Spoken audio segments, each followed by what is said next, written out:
نريد نصيحة للشباب المستقيمين الجدد. نسأل الله سبحانه وتعالى أن يثبتنا وإياهم، والاستقامة هي نعمة عظيمة، لأنك صرت تبصر وصرت تسعد السعادة الحقيقية، وصرت تحس بالأنس الحقيقي، وصرت تنعم بالإسلام النعيم الطيب المبارك. لا أنك لست بمسلم، لا، لكنك صرت تنعم به النعيم الطيب المبارك.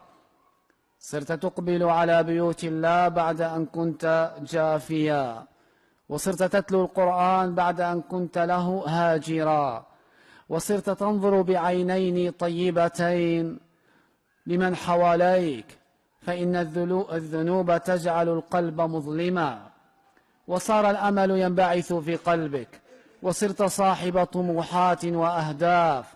تريد أن تحفظ القرآن، تريد أن تحفظ السنن والآثار، تريد أن تكون طالب علم بحق، تريد أن تكون عالما، تريد أن تحفظ الأحاديث، تريد أن تتفقه في الدين. أين هذه الأمور يوم أن كنت بعيدا؟ هذا محض فضل من الله، فعليك أن تحمد الله حمدا كثيرا مباركا طيبا، وعليك أن تأخذ بأسباب أكمل الثبات، بأسباب الثبات: العناية بكتاب الله، دعاء الله عز وجل، كذلك أيضا طلب العلم النافع، الرفقة الصالحة.